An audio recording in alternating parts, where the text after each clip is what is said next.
Let's talk about applying filters on a dashboard. So there's a few things you have to realize with filters that you may think are kind of fixed rules. So let me demonstrate.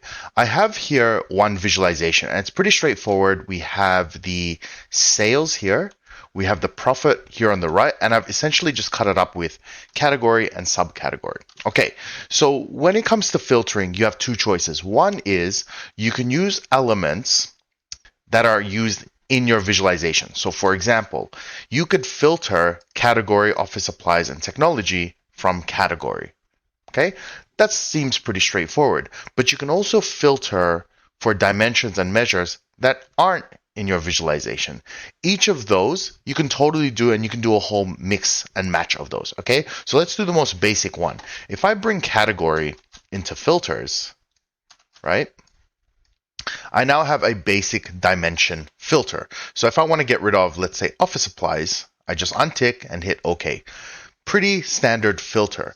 But when we publish our visualizations, we generally do not publish them as sheets. We publish them as dashboards because we want to have as many visualizations as we may need collected together to form a dashboard, whereas here it's limited to just that one. Okay, so now let's jump over and we're going to build a dashboard, just pressing this button right here. Okay, and now I am in dashboard mode. So if I bring in sales and profit from the side here, you're going to see it's brought in my visualization. So pretty basic. How now do I add a filter? Okay, so it's kind of two ways. One is if you activate the sheet, all right, you'll see there's like a little boundary there. You'll see this button right here, the triangle, the Bermuda Triangle. All right, and we're going to click that. You're going to see filters. All right, now here, you're only going to see the filters that have been either used in your visualization or you've added them as a filter in that filtering window. So if you're ever wondering like, well, how do I filter for state? I can't find it. Well, you have to add it into either your visualization or to that filter window. But let's do the first one. Let's say I go filters category. You're going to see it come up in here. So generally when you start a dashboard, it creates this little panel, this little container for you. So every filter that you add is going to go in there, right? You can see subcategories in there, sum of profits, right, for the measures, and so on and so forth. However, sometimes people accidentally delete this. Okay, and it goes like this. So what happens? Where do your filters go? Well, it's fine. You just do the same step, filter, category, and Tableau will generate a new one. Or if you really can't find it, and this happens in very rare cases, I'm just going to open these up. Okay, in the layout section, every element that you put on your dashboard is actually in here in the item hierarchy. So we can see that there's a tiled container, and then in that there's another container, in that there's another container along with this one. And then within each of those, you can see them in there. And here you can see your filter. So if you click on that, it will actually activate it, as you can see there, in case you can't find it. It does happen, right? So that is how you add the filter in. And we're not going to go through the different filtering options because I'll leave that for a different video.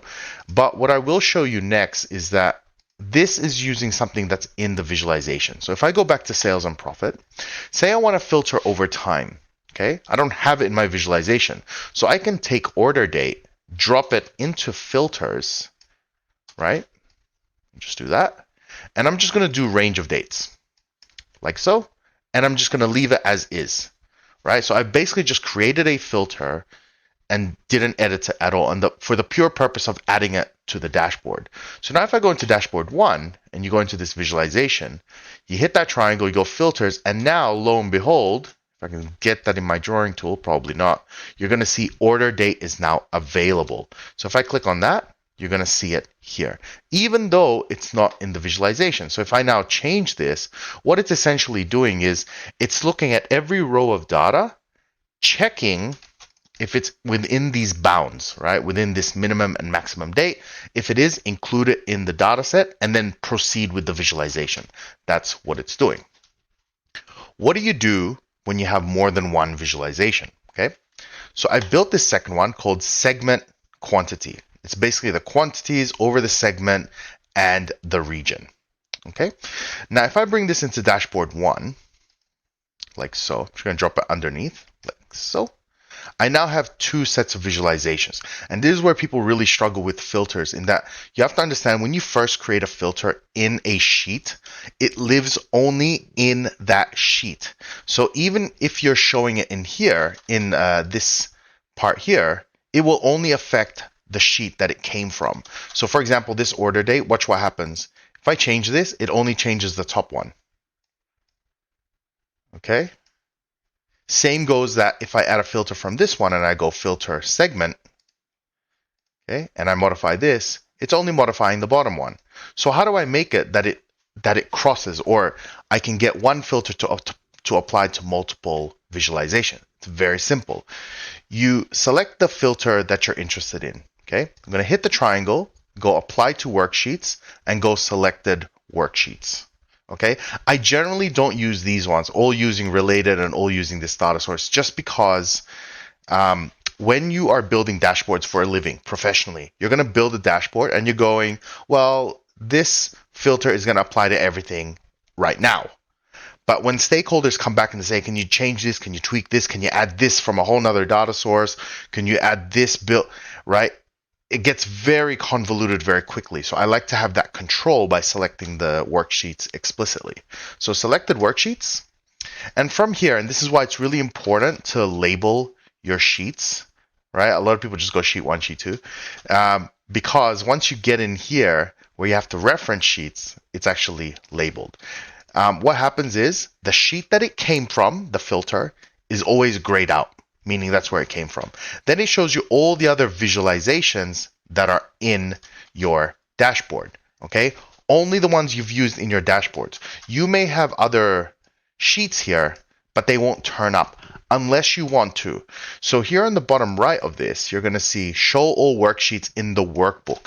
So for example, say you wanted a filter that is for category, and that when the stakeholder clicked it, every single dashboard gets filtered.